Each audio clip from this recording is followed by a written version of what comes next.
우리 미국의 부통령도 지났고 미국에서 가장 부유했던 사람 가운데 한인 록펠러라고 하는 사람이 있습니다. 이 록펠러는 그는 젊은 나이에 갑자기 죽을 병에 들어서 그러니까 죽음을 앞에 놔두고 있을 때 그런 자기의 삶을 돌아보는 기회를 가졌습니다. 그리고 그런 마음을 고쳐먹고 죽기 전에 자기가 벌었던 많은 돈들을 하나님께서 주신 것으로 인정하고 사람들에게 베풀기 시작했어요. 한 병원에서 병원비를 못 내서 수술비를 마련하지 못해서 가야 되는 그런 형편의 사람을 그런 비서들을 통해서 조용히 그들을 돈을 대줘서 수술을 받게 하고 그들이 좋아하는 그 모습을 보는 것이 그것이 그의 행복하다는 것을 알게 되었어요. 이렇게 그의 삶이 바뀌면서 그는 장수를 했습니다. 그리고 그는 어릴 때 어머니가 그에게 주신 말씀을 잊지 않았어요. 그것은 뭐냐면은 어머니가 늘 제일 먼저 예배당에 출석해라. 교회를 갈 때 어떻게 하라고요? 제일 먼저 교회에 출석해라. 두 번째, 맨 앞자리에 가서 앉아라. 세 번째, 어떤 일이 있어도 목회자에 대해서 불평하지 마라. 열심으로 그분을 섬기고 그렇게 하라. 이 세 가지를 그는 그의 성공의 비결을 묻는 기자들에게 노년에 그가 그렇게 고백을 했어요. 나는 어머니가 내게 어릴 때 가르쳐 주신 이 세 가지의 원칙을 철저히 따랐습니다. 그래서 록펠러 재단에는 11조를 계산하는 큰 파트가 따로 있었어요. 거기 수많은 직원들이 고용돼 가지고 록펠러 재단에서 벌어들이는 그 많은 돈들을 정확한 11조를 구별해서 하나님께 드리는, 그래서 록펠러 재단의 한 부서는 11조를 성별해서 드리는 그런 파트가 있었습니다. 그래서 그는 그렇게 하나님께서 평생 동안 많은 축복을 주시게 되었던 것입니다. 여러분들이 이제 교회 오시면 앞자리에 앉아서 이렇게 가능한 앞자리에 이렇게 앉으시고, 왜냐하면 멀리 있으면 사단이 앞으로 오지 않아요. 뒤쪽으로 가죠. 이스라엘 백성들을 뒤쪽에서 충동질해서, 그래서 그들이 가데스 바네에서 떠나서 이제 드디어 이 가나안을 들어가게 되는데, 그 들어가게 되는 과정에서 하나님께서 이스라엘 백성들을 노예 생활하던 사람들로부터 하나님의 백성으로 훈련하는데 하나님이 계산하신 최소의 시간이 2년이었어요. 2년. 그래서 가데스 바나에서 정탐꾼을 보낼 때까지가 그게 2년입니다.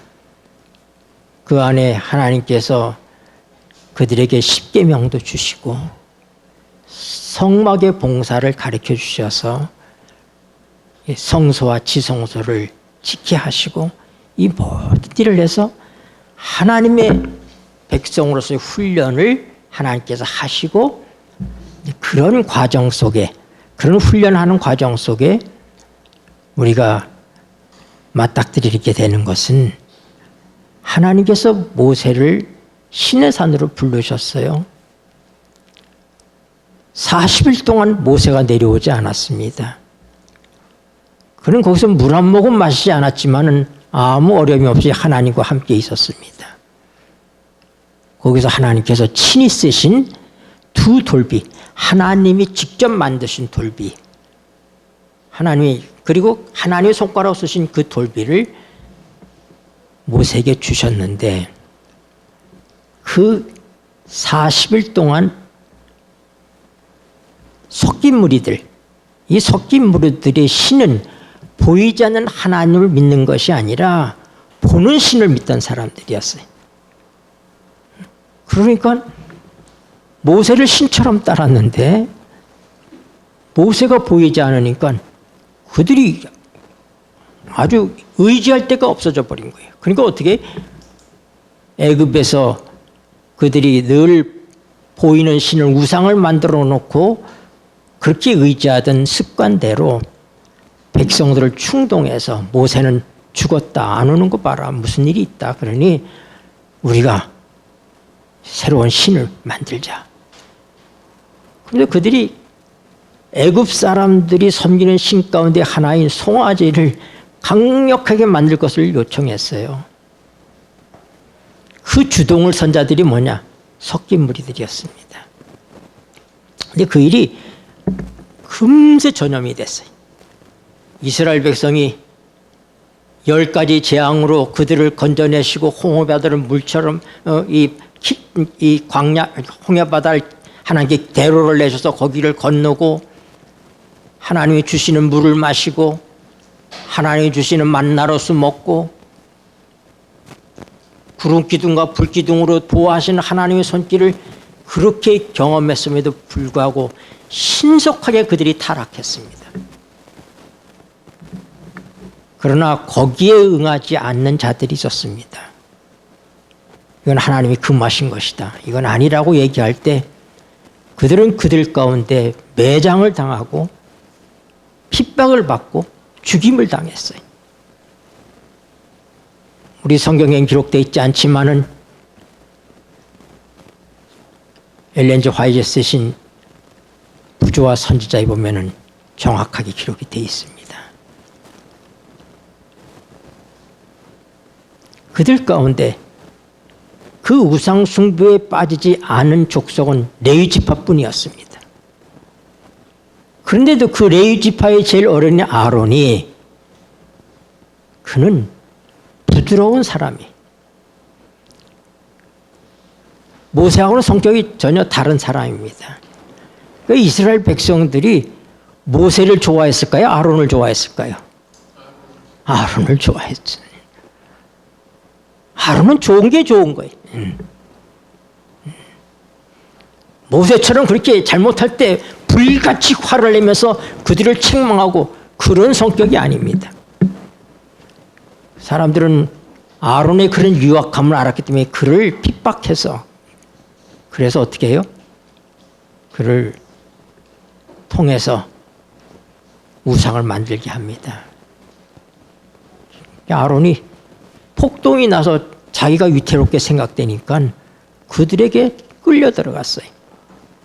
그래서 금붙이를 가져와라 한 다음에 금붙이를 녹여서 송아지를 만들고 이것이 우리를 애굽에서 불러내신 여호와 하나님이니라. 그리고 거기다가 절의를 설포하고 제사를 드리게 하고 이런 놀라운 패역한 일을 한 것입니다. 하나님께서 아시고 모세를 내려가라고 그랬어요. 그리고 하나님은 모세에게 내가 이 패역한 백성을 하나같이 다 없애버리겠다. 그리고 새로 시작을 해야 되겠다. 모세, 너 하나로 내가 새로 시작할게.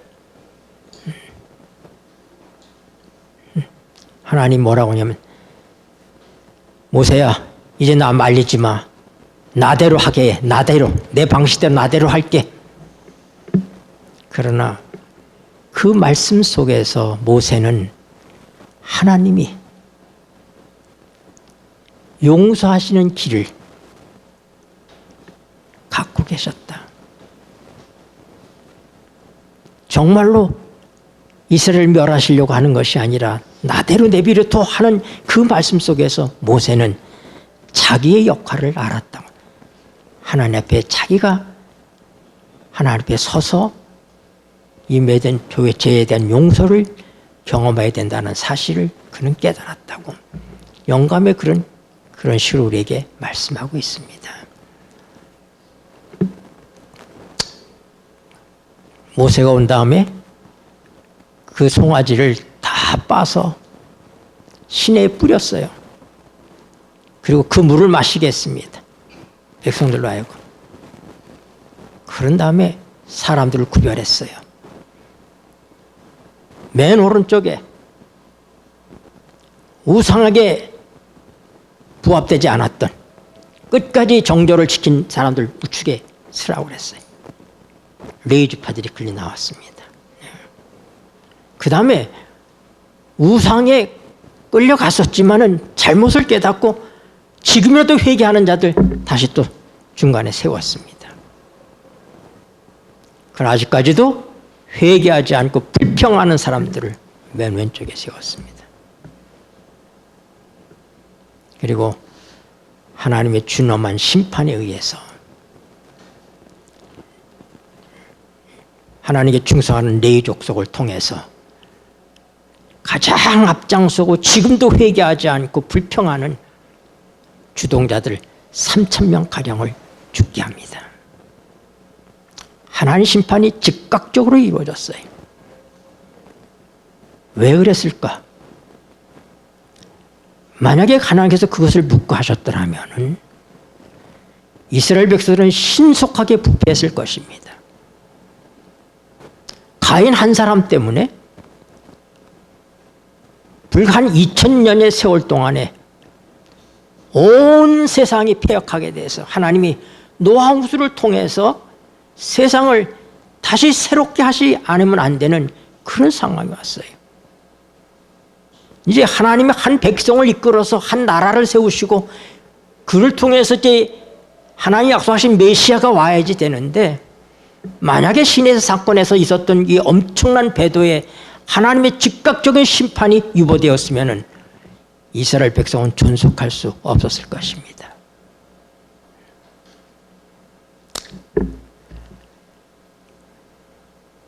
모세가 하나님 앞에서 얘기합니다. 모세는 하나님, 모세는 이스라엘 백성을 자기 백성이라고 하지 않습니다. 하나님의 백성입니다. 당신의 것입니다. 당신의 의지로, 당신의 능력으로, 당신의 사랑으로 우리를 여기로 인도했는데 이 광야에서 이들을 다 죽여버리면 이방인들이 하나님이 이스라엘 백성을 광야에서 죽이려고 끌고 나오셨다고 그럴 거 아닙니까? 주의 이름을 위하여, 주의 명예를 위해서, 주의 영광을 위해서 이들을 용서해 주십시오. 오늘 우리가 지난 시간에 이어서 로마서 5장 1절 2절의 말씀을 중심으로 하나님의 영광을 바라고 즐거워한다는 이 말씀을 저는 오늘 서론적으로 이 말씀을 통해서 시작하고 있는 것입니다. 로마서 5장 1절 2절 먼저 읽으십시다. 로마서 5장 1절 2절. 그러므로 읽겠습니다. 시작. 그러므로 우리가 믿음으로 의롭다 하심을 얻었은즉 우리 주 예수 그리스도로 말미암아 하나님의 더불어 화평을 누리자. 또한 그로 말미암아 우리가 믿음으로 서 있는 이 은혜에 들어감을 얻었으며 하나님의 영광을 바라고 즐거워하느니라. 네, 어저께 지난 시간에 제가 진화 문제나 이런 얘기들을 설명하다 시간이 쫓겨서 이 말씀을 우리가 깊이 함께 살펴보지 못했습니다.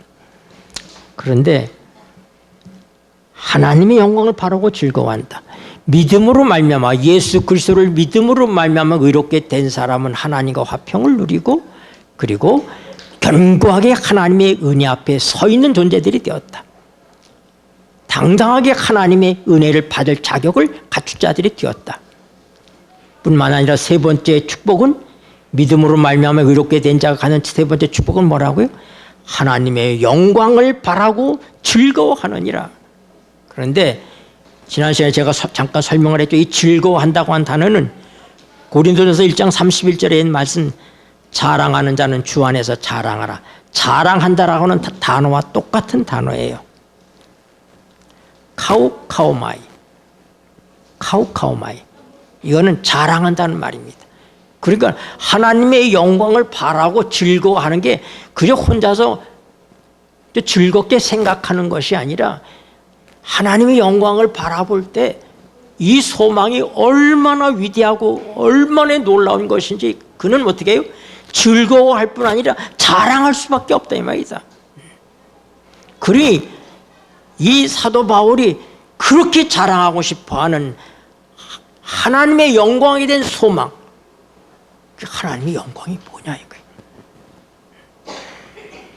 하나님의 영광이 무엇이기 때문에 그가 그것을 소망하면서 자랑하고 싶어 견딜 수가 없다고 그렇게 부르짖고 있을까?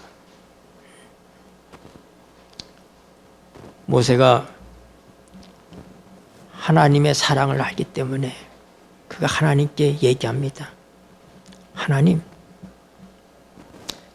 그는 정말 진심으로 자기 백성들과 함께 이별하게 되는 것을 그는 감당할 수가 없었어요. 이들 다 잃어버리는 걸 감당할 수가 없었어요. 그래서 하나님께 얘기합니다. 하나님 용서 안 하시려면 제 이름을 하늘 생명책에서 지워주십시오. 그는 자기의 영원한 생명을 걸고 자기 백성을 위해서 중보합니다. 하나님이 얼마나 마음으로 흡족하시고 기뻐하셨을까요? 그래서 그가 하나님께 요청합니다. 뭐라고요? 하나님이 영광을 보여주십시오. 하나님이 영광을 보여주십시오. 감히 인간이 하나님의 영광을 보여달라고 요구합니다. 로마서 3장 23절에는 모든 사람의 죄를 지었으므로 하나님의 영광이 이르지 못한다 그렇게 얘기합니다. 여러분, 죄의 용서는 우리가 하나님의 영광을 보게 되는 것입니다. 우리의 죄가 완전히 하나님 앞에서 없어지고 우리가 의롭게 되었다고 하는 가장 큰 증거가 뭐냐면 우리가 하나님의 영광을 보는 거예요. 하나님의 영광. 하나님의 영광은 아니 영광이라는 이 단어 자체가 하나님을 떠나서는 존재할 수가 없습니다. 왜냐하면 의가 하나님을 떠나서 존재할 수 없는 것처럼 거룩이 하나님을 떠나서는 존재할 수 없습니다. 왜냐하면 하나님만이 의로우시고 하나님만이 거룩하시고 하나님만이 선하시고 하나님만 영광된 존재이기 때문에 그렇습니다. 다윗은 이 사실을 너무나 잘 알았어요. 그래서 시편 3편 3절 한번 봅시다. 시편 3편 3절 여호와여 읽겠습니다. 시작. 여호와여 주는 나의 방패시요 나의 영광이시요 나의 머리를 드시는 자니이다. 아멘. 다윗은 자기의 영광이 누구라고요? 주님이 나의 영광입니다. 주님이 나의 영광입니다. 주님이 나의 방패시고 나의 영광이시고 내 머리를 들게 해주시는 분이십니다. 영광이신 그분께서 우리의 영광이 되시고 그분께서 우리의 머리를 들어주시지 아니하면은 우리는 아무런 영광을 보유할 수도 없고 보여줄 수도 없는 사람들입니다. 그래서 모든 영광의 발현은 하나님으로부터 온다. 하나님 존재가 영광이시기 때문에. 그런데 하나님께서 영광을 보여달라고 하니까 하나님이 뭐라고 그래? 내가 나의 형상을 내 앞으로 지나가게 하겠다. 그러니까 하나님의 형상 자체가 영광인 거예요. 그러니까. 그런데 아무도 나를 보고 살 자가 없기 때문에 내가 너를 바위 틈에다 두겠다. 그리고 내가 지나갈 텐데 너는 나의 전면을 보지 못하고 나의 등만 좀 볼 것이다. 그러면서 여호와께서 지나가시면서 여호와로다 여호와로다 은혜롭고 자비롭고 인자와 긍휼이 많은 하나님이로다. 하나님의 존재가 영광인 거예요. 하나님의 품성이 영광인 거예요. 그래서 우리가 하나님의 영광을 바라고 즐거워한다고 하는 것은 뭐냐면 하나님의 영광, 그 영광이 무엇인지부터 우리가 알아야 되는 거예요. 모세는 그거를 알았어요. 그래서 뭐라고요? 가장 절망적 상황에서 이스라엘 백성의 모든 운명이 이젠 촛불 앞에, 바람 앞에 촛불과 같은, 하나님이 어떻게 하시냐에 따라서 이들이 살 것인지 죽을 것인지 전패 여부가 결정될 수밖에 없는 그 위기의 순간에 그는 하나님께 감히 하나님의 영광을 보여주십시오. 하나님의 영광을 보여주십시오. 하나님께서 이를 거절하지 않으셨습니다. 그를 벌 없다고 생각하지 아니하셨습니다. 왜요? 하나님은 그 자체가 영광이시기 때문에 그렇습니다.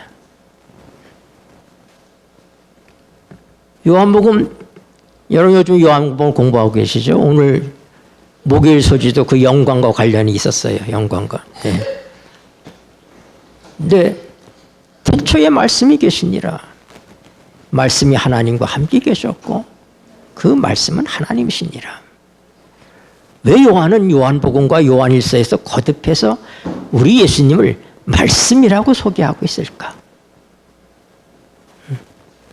예수님은 요한복음 5장 39절에서 말씀하시기를 너희가 성경에서 영생을 얻는 줄 생각하고 성경을 상고하거니와 이 모든 성경이 나에 대한 증거라고 얘기했어요. 성경에 기록된 모든 말씀을 예수님은 자기 인격과 동일시한 것입니다. 하나님의 말씀이 어떤 진리인지, 어떤 생명이 있는지, 어떤 영광이 거기에 있는지. 그래서 14절에 보면은 말씀이 사람이 되어 휘인이 되어 우리 가운데 장막을 치심에 거하시며 텐트를 친다는 말이에요.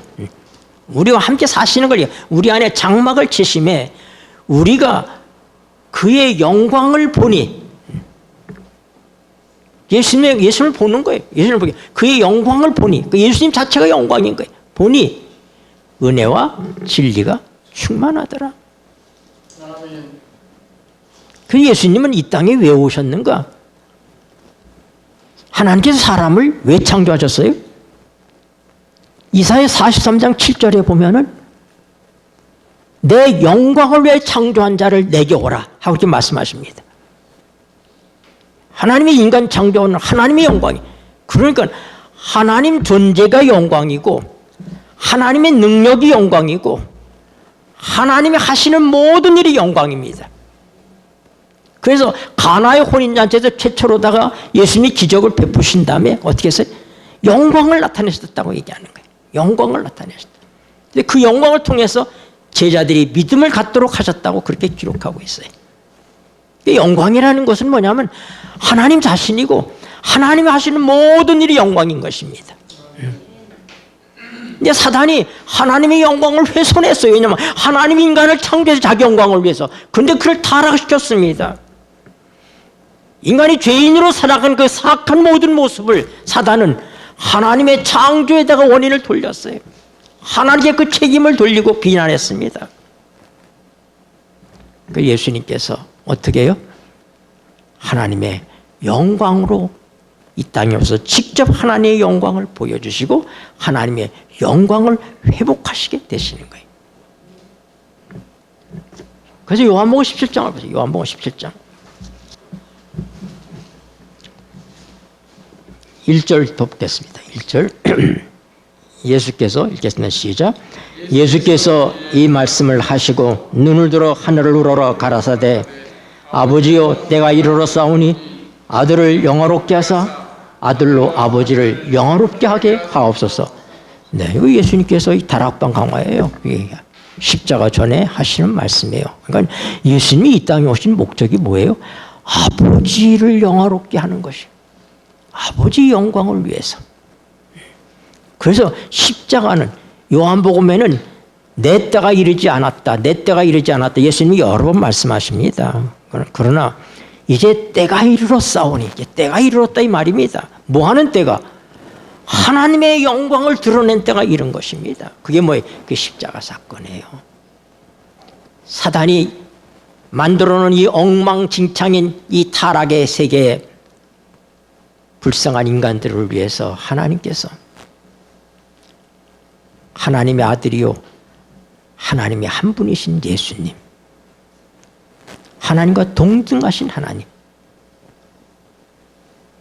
이사야 9장 6절에 우리가 전에 본 것처럼 예수님은 전능하신 하나님, 한 아기가 우리에게 낳고 그 어깨에 정사를 메었는데 그의 이름은 기묘자요 모사라. 그는 전능한 하나님이요 영존하시는 아버지다. 하나님만 전능한 하나님이 아시라 아기로 태어난 인간으로 오신 이 예수님이 이사야 선지자는 얘기하기를 뭐라고요? 그는 영존하시는 아버지다. 아버지 하나님만 아버지가 아니라 우리 예수님도 아버지 하나님으로 불려져도 전혀 손색이 없는 동등한 하나님이라는 사실을 밝히고 있는 것입니다. 심지어 히브리서 1장 5절에서는 뭐라고 말씀해요? 하나님께서 예수님을 친히 부르실 때 주여 하고 부릅니다. 하나님이여 주여. 지난 시간에 봤어요. 다시 한번 보세요. 히브리서. 이렇게 중요한 성경들은 여러분들이 기억하셔야지 돼. 네, 5절부터 봅니다. 하나님께서 시작. 하나님께서 어느 때에 천사 중 누구에게 네가 내 아들이라 오늘날 내가 너를 낳았다 하셨으며 또다시 나는 그에게 아버지가 되고 그는 내게 아들이 되리라 하셨느뇨? 또 맏아들을 이끌어 세상에 다시 들어오게 하실 때 하나님 모든 천사가 저에게 경배할지어다 말씀하시며 또 천사들에 관하여는 그는 그의 천사들을 바람으로 그의 사역들을 불꽃으로 삼으시느니라 하셨으되 8절 아들에 관하여는 하나님이요 누가 얘기하는 거예요? 하나님 말씀이에요. 하나님께서 아들에 대해서 뭐라고요? 하나님이요 주의 보좌가 영영하며 주의 나라의 홀은 공평한 홀이니이다. 신성의 제1위이신 하나님께서 아들이신 예수님을 호칭할 때 뭐라고요? 하나님이요 주의 보좌가 영영하며 주의 나라의 홀은 공평한 홀이니이다. 예수님과 하나님 사이에 차별이 없습니다. 동등한 하나님이세요. 그런데 예수님이 아들로 이 세상에 오신 것입니다. 요한복음에 나오는 태초와 창세기 1장 1절에 나오는 태초는 다릅니다. 창세기 1장 1절의 태초는 지구 창조 그 태초를 얘기해 지구 창조 때를 얘기하는 것이고 요한복음 1장 1절은 영원전 끝이 없는 그 영원전 태초를 얘기하는 거예요. 우주적 관점에서 영원한 태초, 시작이 없는 그 태초에 말씀이 계셨다. 그 말씀이 하나님과 같이 계셨고 그 말씀이 하나님이시다. 그는 빛이시고 그 안에 생명이 있었다. 예수님은 생명의 시여자입니다. 생명을 받은 존재가 아닙니다. 그러나 성경은 인류 구속을 위해서 예수님이 아들이 되셨기 때문에 하나님께서 그 아들에게 자기의 생명을 주셨다고 얘기하는 거예요. 왜요? 하나님으로서의 예수님의 생명은 유보하셨어요. 신성을 감추셨습니다. 그리고 그는 영원히 인자가 되었어요. 그래서 역사가 새로 시작되고 있는 거예요, 여러분. 이 창조의 역사가 예수님을 통해서 새롭게 시작되고 있다는 사실을 알아야지 돼요. 아담을 통해서 우리가 이 세상에 태어나고 역사가 지속된 것처럼 하나님의 새로운 창조에 있어서는 예수 그리스도를 통해서 하나님의 생명이 시작되고 있는 것입니다. 그런데 그 생명은 뭐라고요? 예수님이 하나님으로서 가지고 있는 그 생명이 아니라 아버지 하나님이 갖고 계시는 아버지의 생명을 아들에게 주시는 것입니다. 왜요? 우리에게 그 생명을 주시기 위해서.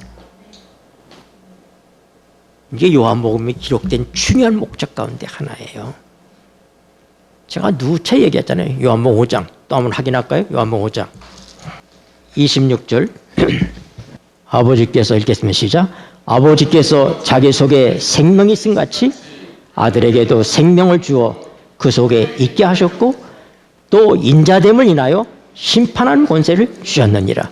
네, 여기서의 하나님과 예수님의 관계는 하나님과 하나님으로서의 관계가 아니라 하나님과 하나님의 아들로서의 관계를 설명하고 있는 거예요. 그래서 어떻게 해야 돼요? 예수님이 본래 생명이신데 왜 아버지가 그에게 생명을 주실 필요가 있어요? 그분이 아버지의 생명을 우리에게 심어줄 매개차가 되시기 때문에. 내 아버지의 생명이 저한테 왔잖아요. 그렇죠? 그 제가 아들이 됐잖아요. 그런 것처럼 하나님의 생명이 예수님에게 오심으로 하나님의 아들이 된 거예요. 태초에는 그럴 필요가 없었죠. 예수님은 하나님의 본체의 형상이시라고 그랬어요. 본래부터 생명이신 분이에요. 요한복음 1장 4절에 그 안에 생명이 있었으니 이 생명은 사람들의 빛이라. 예수님 자신이 생명이신 분이신데 왜 아버지께서 자기의 생명을 아들에게 주셨느냐? 제가 늘 얘기하잖아요. 이 생명은 푸스케가 아니에요. 이런 나무들이나 개미나 사람이나 다 있는 생명은 하나님만 갖고 계시기 때문에 이 모든 저 물고기도 하나님의 생명으로 살고 있는 거예요. 다. 이걸 헬라어로는 푸스케라고 얘기해. 그러나 하나님 자신의 생명은 푸스케라고 얘기하잖아요. 본래의 생명이시니까 그걸 조회라고 얘기해. 근데 아버지께서 아들에게 생명을 줬다 얘기할 때 그 생명은 조회예요. 하나님 자신의 생명, 푸스케가 아니라 조회예요. 우리가 거듭날 때 받는 생명이 조회예요. 그러니까 오늘 우리는 누구의 생명을 갖고 있다고요? 아담의 생명이 아니라 하나님의 재창조의 역사에서 우리는 예수 그리스도 하나님 자신의 생명을 소유한 자들이 되기 때문에 예수님이 아들인 것처럼 우리가 아들이에요. 거룩하게 하시는 자와 거룩하게 함을 입은 자가 다 하나에서 난지라 똑같은 조회다 이 말입니다. 형제라 부르심을 부끄러워하지 아니하시고. 네. 여러분 이거보다 더 큰 영광이 어디 있어요?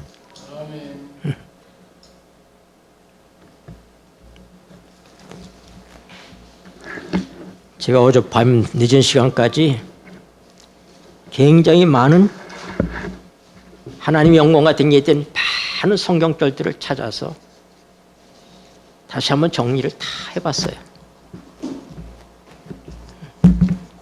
제가 노트에 한 것 말고도 이렇게 하나님의 영광과 관계된 성경절들을 제가 다 찾아서 이 영광의 의미를 훼손하지 않고 어떻게 하면은 말씀 그대로 진실하게 소개할 수 있을까? 그 두려움 때문에 이거 제가 오늘 다 말씀 못 드려요. 그러니까 내가 확신을 갖기 위해서 내가 드리는 이 적은 말씀이 완전히 하나님의 말씀에 기초된 말씀이라는 사실을 내 스스로 확신하기 위해서 공부하는 거예요. 다시 한번 영광에 대해서 성경절들을 다 뒤져서 골로새서 3장 여러분 우리가 찾은 말씀이에요. 1절 그러므로 읽겠습니다. 시작. 그러므로 너희가 그리스도와 함께 다시 살리심을 받았으면 위의 것을 찾아라. 거기는 그리스도께서 하나님 우편에 앉아 계시느니라. 위의 것을 생각하고 땅의 것을 생각지 말라. 이는 너희가 죽었고 너희 생명이 그리스도와 함께 하나님 안에 감추었음이니라. 네, 우리가 새 사람이 되려면 죽어야 되죠. 그렇죠? 네, 주님의 십자가를 통해서 우리는 죽은 것입니다. 그의 부활을 통하여 그분의 생명이 우리에게 왔습니다. 그래서 뭐라고요? 너희 생명이 누구와 함께? 그리스도와 함께 하나님 안에 감춰 있습니다. 우리가 믿음으로 조회, 하나님의 생명을 지금 받은 자들이지만 나타나지 않았습니다. 우리 여전히 죽잖아요. 근데 그 생명을 누가 갖고 계시다고요? 하나님이 가지고 계시다고요. 그래서 4절, 우리의 시작, 우리의 생명이신 그리스도께서 나타나실 그때에 너희도 그와 함께 영광 중에 나타나리라. 아멘. 하나님이 우리 진짜 생명을 갖고 계신 거예요. 지금 약속하신, 우리가 믿음으로 의롭게 되었다고 하는 사실에 대한 결과들이 어떻게 나와요? 이 영광으로 나타나게 될 거예요. 하나님의 생명이 하나님이 그걸 갖고 계시는 게. 그래서 우리 이름이 어디에 기록되어 있다고? 생명책에 기록되어 있다.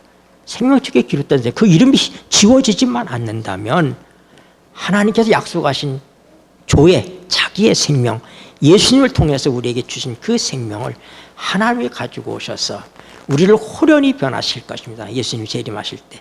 그때 그 생명이 우리에게 입히게 되는 거예요. 성경은 이 점을 누누이 얘기합니다. 네. 그래서 예수님께서 이 땅에 오셔서 다시금 요한복음 17장을 보세요. 요한복음 17장 24절 아버지 읽겠습니다. 시작. 아버지여 내게 주신 자도 나 있는 곳에 나와 함께 있어. 아버지께서 창세 전부터 나를 사랑하심으로 내게 주신 나의 영광을 저희로 보게 하시기를 원하옵나이다. 예수님은 그 영광을, 하나님의 영광을 보여주기를 원하셨어요.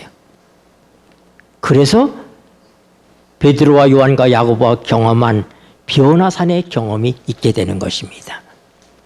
그 영광을 그들이 보았어요. 22절 보세요. 내게 주신 영광을, 읽겠습니다. 시작. 내게 주신 영광을 내가 저에게 주었사오니 이는 우리가 하나가 된 것 같이 저희도 하나가 되려 함이니이다. 그러니까 우리에게 있는 영광은 그분이 주신 영광밖에 없어요. 그거 아니면 다 가짜예요.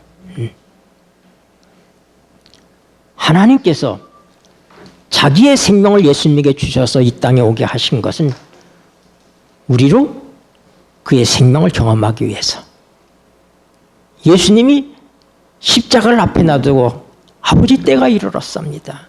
이제 아들을 영화롭게 하사 아버지를 영화롭게 하게 하옵소서. 그 십자가를 통해서 하나님의 영광이 드러나는 거예요. 하나님이 얼마나 인간을 사랑하시고 사단이 얼마나 잘못되고 그게 얼마나 거짓말이, 그게 정말로 생각할 수 없는 거짓말. 아버지의 희생.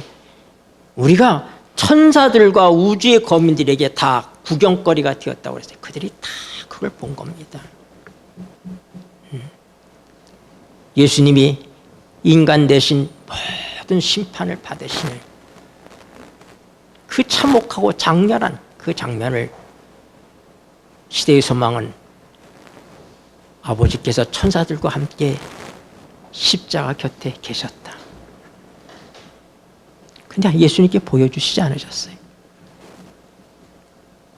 하나님께서 실제적으로 예수님으로부터 관계를 끝내십니다. 하나님이시요 하나님의 아들이신 예수님, 우리의 죄 때문에 하나님과의 관계가 끊어지는 거예요. 죄는 바로 그거예요. 그 단절로 인하여서 영원히 우리가 하나님과 화목하게 되었다는 거, 화평하게 되었다고 하는 거예요.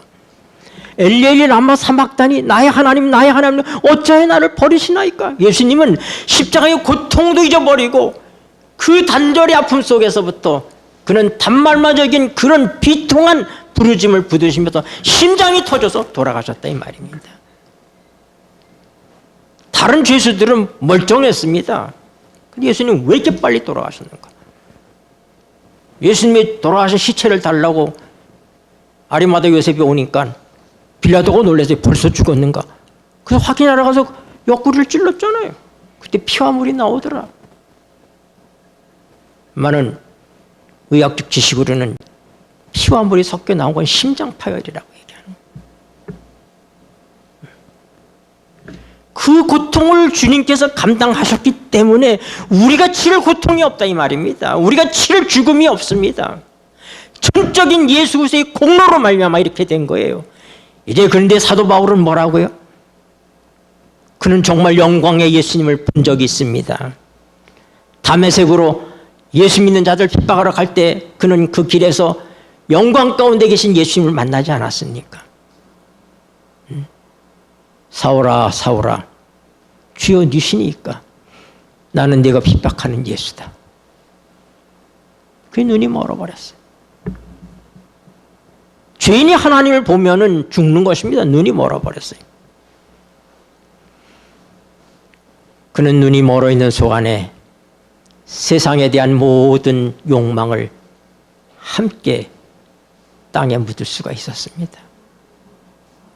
그는 하나님의 말씀을 명상하는 시간을 갖고 아나니아가 와서 형제 사오라 하나님께서 내 눈을 뜨게 해준다서 눈이 뜬 다음에도 그는 영원히 세상에 대한 것들은 눈 멀고 하나님의 영광만을 바라보고 살았습니다. 그가 고백하기를 내가 내 몸 안에 있었는지 몸 밖에 있었는지 모르지만 내가 그런 한 사람을 좀 내가 좀 소개하겠다. 자기를 객관화시켜서 제3자화시켜서 얘기를 합니다. 내가 삼층천에 올라갔다. 내 몸에 올라갔는지 내가 어떻게 올랐는지 그 설명할 수가 없다. 그런데 거기 올라갔다. 하나님의 영광을 본 거예요. 가히 말할 수 없는 그런 말을 그가 들었다 이 말입니다. 그거 다 성경에 기록하지 못했어요. 베드로와 요한과 야곱이 변화산에서 예수님의 영광을 보았기 때문에 그는 베드로에서 얘기하기를 내가 그리스도의 강림하심에 대해서 말하는 것은 꾸며낸 얘기가 아니라 공교히 만든 얘기가 아니라 우리는 친히 그 영광을 보았다고 얘기합니다. 우리가 그 거룩한 산에 있을 때 우리는 그걸 보았다. 베드로가 비록 십자가 앞에서 넘어졌지만은 그가 다시 일어설 수 있고 끝까지 주님께 충성할 수 있었던 바로 그것은 그가 하나님의 영광을 보았기 때문입니다. 모세가 모세로서의 사명을 완성하고 지금 하늘에 가 있는 것도 그가 하나님의 영광을 보았기 때문입니다.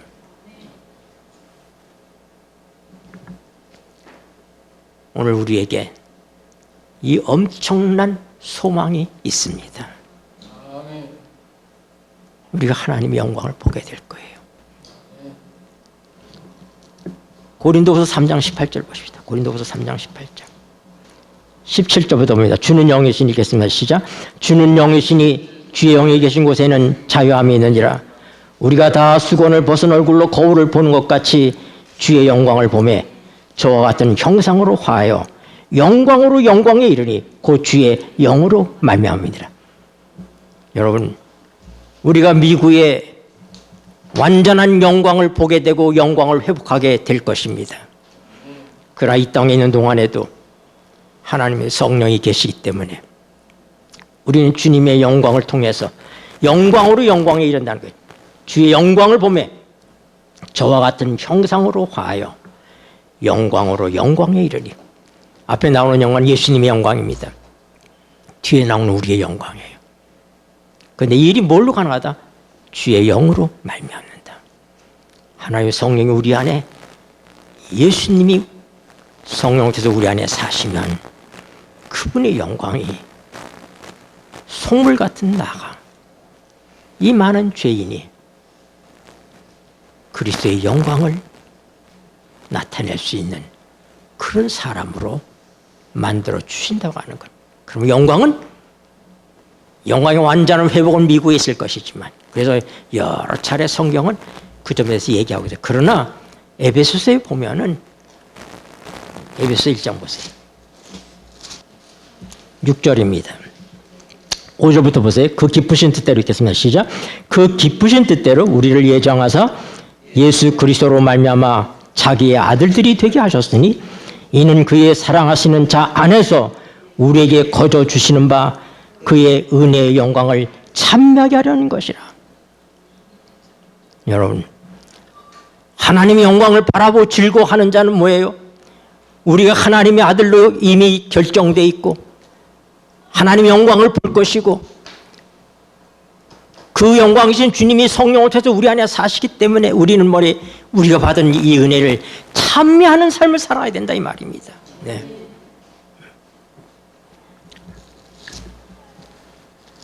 고린도전서 15장 보세요. 고린도전서 15장 42절부터 44절까지 보겠습니다. 죽은 자의 부활도 이와 같으니 겠습니다. 시작. 죽은 자의 부활도 이와 같으니 썩을 것으로 신고 썩지 아니할 것으로 다시 살며 욕된 것으로 신고 영광스러운 것으로 다시 살며 약한 것으로 신고 강한 것으로 다시 살며 육의 몸으로 신고 신령한 몸으로 다시 사나니 육의 몸이 있은즉 또 신령한 몸이 있느니라. 아멘. 우리가 부활할 때 이렇게 될 것입니다. 욕된 것으로 신고, 우리가 얼마나 욕된 인생을 살았습니까? 우리 스스로 생각할 때라도. 그러나 욕된 몸으로 죽고 영광스러운 것으로 다시 산다고 분명히 말씀하고 있습니다. 여러분, 그래서 사도 바울은 자랑하고 싶어서 견딜 수가 없는 거예요. 영광을 바라고, 그 영광을 바라고 자랑하고 싶어서 즐거워하느니라. 단순히 즐거워한다는 게 아니라 자랑한다는 얘기예요. 그 은혜를 뭐 한다고요? 에베소 1장 6절에서 찬미하게 하려 합니다. 우리가 이 땅에서 이미 우리는 작게나마 하나님의 영광을 보는 그런 백성으로 살고 있습니다. 그 예수 그리스도를 통해서 우리의 그 영광이 나타납니다. 스데반이 죽음이 앞서서 성난 군중이 스데반의 말을 감당하지 못하니까 진리가 선포되니까 그들이 분해서 돌을 들고 스데반을 죽이려고 합니다. 사도행전 7장을 보세요. 사도행전 7장. 사도행전 7장 54절부터 보겠습니다. 저희가 이 말을 듣고 읽겠습니다. 시작. 저희가 이 말을 듣고 마음에 찔려 저를 향하여 이를 갈거들 스데반이 성령이 충만하여 하늘을 우러러 주목하여 하나님의 영광과 및 예수께서 하늘의 우편에 서신 것을 보고 말하되 보라 하늘이 열리고 인자가 하나님 우편에 서신 것을 보노라 한대.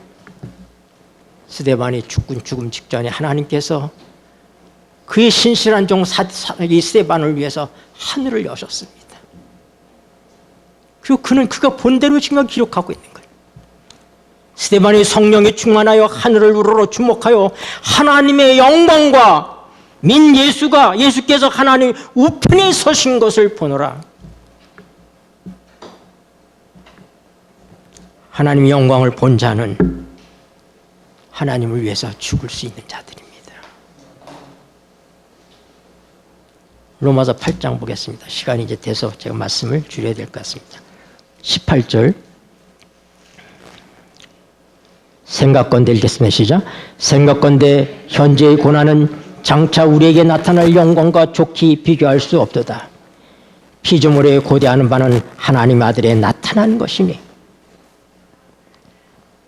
21절 그 바라는 것은 피조물도 썩어짐의 종로로 탄자에 해방되어 하나님의 자녀들의 영광의 자유에 이르는 것이니라. 이 세상이 사람 때문에 저주를 받았습니다. 우리는 금년처럼 그렇게 더운 여름을 보내야지 되고 그 엄청난 홍수로 인해서 많은 사람들이 죽고 지진과 이 모든 재해들이 사람 때문에 일어나는 것들이 피조물이 우리 때문에 탄식하고 있다 이 말입니다. 그래서 이 피조물들도 하나님의 자녀들의 영광에 이르는 때를 기다리고 있다 이 말입니다. 아버지의 영광을 하나님께서 우리에게 주실 것입니다. 그래서 성경의 영광은 아버지의 영광과 자녀들의 영광 두 가지로 나타나고 있습니다.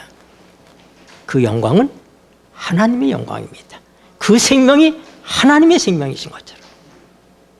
그래서 그 영광은 예수님께서 평안을 내가 너에게 주노니 내가 주는 평안은 세상이 주는 평안과 같지 않다. 사람들은 이 세상에서 잘 되고 부자가 되고 명예롭게 되고 그것이 영광인 줄 압니다. 그 가짜 영광이에요. 세상이 줄 수 없는 영광이에요. 세상이 줄 수 없는 평안이 우리 주님을 통해서만 오는 것처럼 하나님의 영광은 세상이 줄 수 없습니다. 하나님께서만이 주시는 것입니다. 그래서 우리는 그 영광된 자리에 있을 사람들이기 때문에 이제 우리는 어떻게 해요? 그 영광을 바라고 이 세상에서 주님이 겪은 고난의 길을 가야 되는 사람들입니다. 고린도후서 4장 17절 18절 있습니다. 우리의 잠시 받는 환난이 있겠습니다. 시작. 우리의 잠시 받는 환난에 경한 것이 지극히 크고 영원한 영광에 중한 것을 우리에게 이루게 함이니 우리의 돌아보는 것은 보이는 것이 아니요 보이지 않는 것이니 보이는 것은 잠깐이요 보이지 않는 것은 영원함이니라. 여러분, 인간의 타락은 영과 혼과 몸 전인에게 영향을 미쳐서 오늘 우리 육체는 저주받은 육체로서 살아갑니다. 질병이 수시로 우리에게 찾아오고 많은 약함 때문에 고통을 겪고 재난이 오고, 그러나 이것은 잠깐이면 지나가는 것입니다. 잠깐이면 오실 리가 오시리니. 우리는 보이는 것들을 바라고 사는 사람이 아니라 보이지 않는 것을 바라고 사는 사람이. 성경은 너무나 많은 이 점을 얘기하고 있어요. 에베소서 3장도 한번 보세요. 마치겠습니다. 제가 이 말씀 보면서 14절 이러므로 읽겠습니다. 시작. 이러므로 내가 하늘과 땅에 있는 각 족속에게 이름을 주신 아버지 앞에 무릎을 꿇고 비노니 그 영광의 풍성을 따라 그의 성령으로 말미암아 너희 속사람을 능력으로 강건하게 하시며 믿음으로 말미암아 그리스도께서 너희 마음에 계시게 하옵시고 너희가 사랑 가운데서 뿌리가 박히고 터가 굳어져서 능히 모든 성도와 함께 지식에 넘치는 그리스도의 사랑을 알아. 그 뒤에는 여러분들이 뒤에는 여러분들이 읽으시기 바랍니다. 제가 이제 마치면서 우리 부조와 선지자에 있는 말씀, 모세와 관련된 말씀 몇 구절을 좀 읽겠습니다. 부조와 선지자 보급한 이 빛을 전하는 사람들 상권 316쪽에 보면은 모세의 얼굴에서 반사된 영광은 그리스도의 중보를 통하여 하나님의 계명을 지키는 백성이 받을 축복을 예시한다. 그것은 우리가 하나님과 가까이 교제하면 할수록, 그리고 그분의 요구를 더 분명히 알면 할수록 우리는 하나님의 형상을 더 완전하게 담게 되고 더 쉽게 그분의 품성에 참여하는 자가 될 수 있다고 증거한다. 모세는 그리스도의 예표였다. 백성이 그의 얼굴의 영광을 보고 견딜 수 없었기 때문에 이스라엘 중보자가 자기 얼굴을 가린 것처럼 신성한 중보자이신 그리스도께서 그분이 세상에 오실 때 그분의 신성을 인성으로 가리셨다. 만일 그리스도께서 하늘의 광명을 입으시고 오셨다면 그는 죄 많은 사람에게 접근할 수 있는 길을 찾지 못했을 것이다. 왜냐하면 그들은 그분의 임재의 영광을 견디지 못했을 것이기 때문이다. 그러므로 그분은 타락한 인류에게 접근하셔서 그들을 구원하시기 위하여 자신을 낮추시고 죄 있는 육신의 모양을 입으셨다. 한 선교사가 아프리카에 가서 평생을 하나님을 증거하며 살았습니다. 그런데 그는 그곳에 있는 동안에 사랑하는 아내를 아프리카의 기후 풍토병으로 잃어버렸어요. 딸도 마찬가지로. 그는 혼자가 되었어요. 나이가 많이 되어서 그는 은퇴할 나이가 돼서 그의 고국인 미국으로 돌아오게 되었습니다. 그는 아프리카에 다 바쳤어요. 자기의 삶을 바치고 아내도 죽고 딸도 죽었어요. 배를 타는데, 미국 가는 배를 타는데 무수한 사람들이 나와 있었습니다. 보니까 루즈벨트 대통령이 미국을 최초로 순방했다가 돌아가는 배를 이 사람이 타게 된 거예요. 수많은 사람들이 나와서 루즈벨트 하면서 그 환송의 열파가 말도 못했어요. 이 선교사는 루즈벨트는 한 일주일 며칠 거기 왔다가 가는 건데도 그 대단한 환영을 받는데 그런 일생을 그곳에 묻고 모든 것을 바치고 떠나가는 그 선교사를 환송해 주는 사람은 한 사람도 없었습니다. 배를 타자 여기서도 루즈벨트 여기서도 루즈벨트에 대한 칭송이 귀를 때렸어요. 그는 쓸쓸하게 혼자 그 배를 타고 미국에 도착했습니다. 수많은 환영 인파들이 몰려와 있었어요. 한참 떠들게 환영 행사가 이루어진 다음에 성공적으로 아프리카를 순방하고 돌아오는 루즈벨트를 환영하는 인파들이 다 떠나간 다음에 그는 허름한 트렁크를 들고 혼자 그 항구를 빠져나오고 있었습니다. 왠지 그 마음이 쓸쓸했어요. 그는 한 허름한 여인 속에 들어가서 짐을 풀었습니다. 그리고 그가 이제 자기 전에 하나님께 무릎을 꿇고 기도를 합니다. 하나님, 내가 평생을 아프리카에서 복음을 전도하고 이제 제가 제 고향으로 왔습니다. 아무도 저를 맞아주는 사람이 없습니다. 제 마음이 왜 이렇게 쓸쓸한지 모르겠습니다. 그래서 그가 눈물을 뚝뚝 들이며 하나님 앞에 그렇게 하소연을 하고 있었습니다. 근데 갑자기 누군가가 지그시 자기 어깨를 누르는 것 같은 것을 느꼈어요. 그리고 그런 음성이 그에게 들렸어요. 아들아, 내가 지금 집에 왔다고? 내 고향에 왔다고? 여기는 내 집이 아니야. 내 고향이 아니야. 내가 내 집에 올 때 내가 너를 준비한 너의 참 고향인 내 집에 올 때 아들아, 내가 너를 이렇게 맞아주겠니? 선교사는 아버지, 그렇지요. 기도하시겠습니다. 이제는 예수 그리스도의 은혜와 우리 아버지 하나님의 다음이 없는 사랑과 성령 하나님의 교통하심이 한 주일을 살아갈 주의 사랑하는 자녀들의 삶 속에 영원한 능력으로 함께할지어다. 아멘.